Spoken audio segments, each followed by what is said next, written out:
Danger Dolan. From corporate marketing wars that fail to compromising on liquor ingredients and paying the price, we count 15 times companies have made awful decisions for greed, ignorance, or desperation. Number 15. It was 1977. Star Wars hadn't even been released when 20th Century Fox did the dumbest thing ever. They handed all merchandising rights to George Lucas.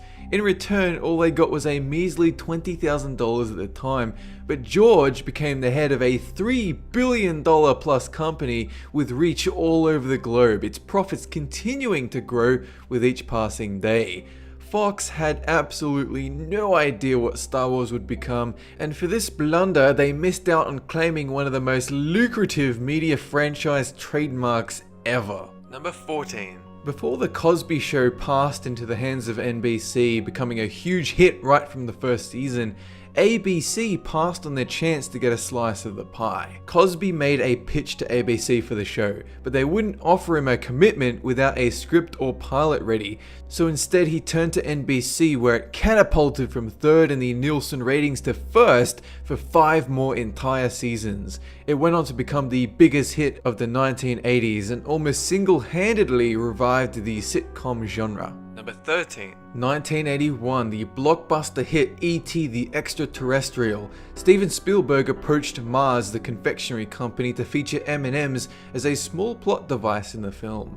The chief executives at Mars declined outright, and the producers behind E.T. were forced to go with their second choice, Hershey and their Reese's Pieces. When the film was released, Reese's Pieces were having dire sales, but then E.T. came along and sales of the candy triples, with reorders coming in at as many as 10 times a day for over 2 weeks. Mars, pissed at the missed opportunity, heavily implied they'd never even received an offer. Number 12. Kodak. We're in the age of rapidly advancing technology, with the first digital cameras only appearing in the early 90s. But 15 years earlier, in 1975, Kodak made the world's first ever digital camera with a patent ready for mass production. But they did nothing, and so let their competitors invent it first. The reason? Kodak didn't want to destroy the film industry and subsequently damage their own company. But had they produced this revolution for mass market, you might have ended up with a Kodak brand smartphone. Instead, they went bankrupt in 2012 and fell into obscurity. Number 11. Schlitz Beer. Back in the 70s, Schlitz was one of the biggest beer manufacturing companies in all of America, only behind Budweiser. Then they made a fatal decision to cheapen the ingredients in order to produce beer faster, which for a while worked quite well. But then people began to notice that the beer would form floaties in the bottom, which congealed into thick mucus, and Schlitz didn't recall them even after they realized. Eventually they had to cave in, but not after 10 million cans had been shipped, crippling their finances and ending their juggernaut company not even 10 years later. Number 10. It was in the 90s that search engines on the internet were few and far between. You had Yahoo, Excite, and Lycos. Myself, I used Webcrawler before it got bombarded with ads and paid links when InfoSpace took over. The original owners of Webcrawler, called Excite, were actually offered all of Google for only $1 million, but Excite declined. To pour further salt into the wound, Google lowered their offer to $750,000, but they still weren't interested. Not even 10 years later, Google went public, and today they're earning $60 billion annually. Excite ended up getting merged with Ask.com in 2004. Number 9. 1859, back when shovels and picks were the tool of choice to dig up oil. Then along came Edwin Drake and his uncle, who invented the first ever oil drilling apparatus. When Drake approached some salt well diggers with his machine, they laughed and called him crazy. Very soon after, diggers realized how much of a gold mine it was. They rushed in and became overnight millionaires. And poor Drake forgot to patent the machine, but luckily the state of Pennsylvania and oil barons paid him to express their gratitude. Number 8. Western Union, a big name in the communications industry during the late 1800s, with the president infamously scoffing at the idea of a telephone. For $100,000 he could have bought a patent that changed the world, but instead he wrote a letter calling the phone invention an electrical toy with no commercial possibilities. 2 years later, the president of Western Union realized his gigantic mistake, so spiteful that he employed Thomas Edison to outdo it, which never really happened.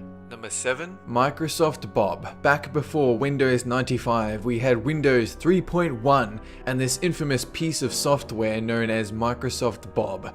It was like Clippy from Microsoft Office, but 10 times more insulting.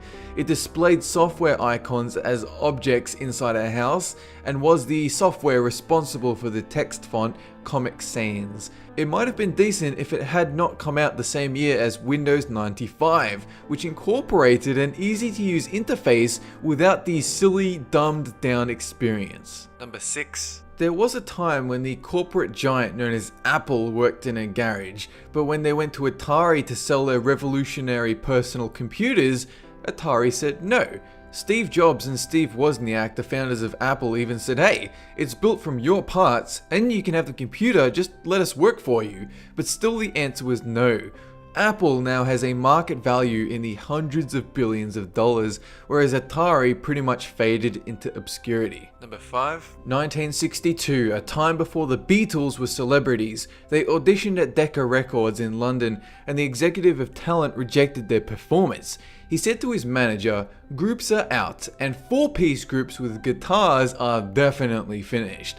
Unfortunately for him, over 2 billion Beatles albums sold all over the world during Beatlemania. Number 4. It's hard to imagine that Coke has been around for over 100 years, but it was hard to foresee that when the producers of Coca-Cola introduced a new formula under the brand of New Coke, the backlash would be intense. But that's exactly what happened. Despite New Coke tasting fine, the emotional attachment built up over 100 years from a consistent brand was too deep, and customers exploded with fury. Within 3 months, New Coke was gone, and Coke Classic returned to enormously high sales thanks to the controversy.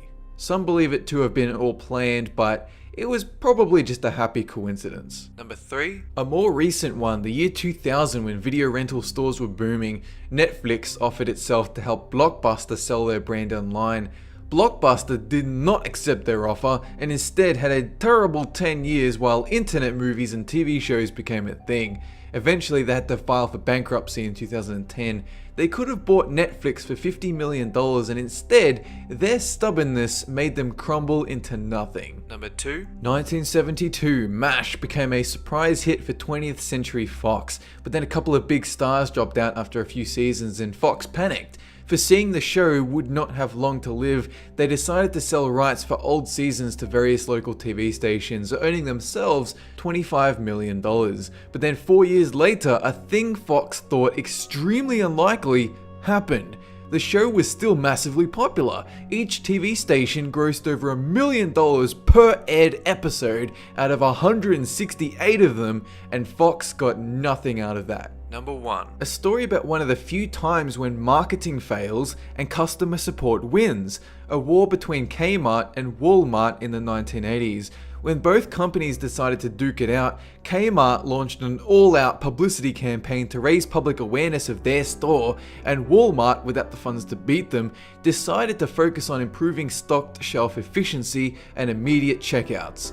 Walmart obliterated Kmart's sales in the US simply from good customer service, and Kmart have been struggling to keep up ever since. That's it for this countdown, and have a good one!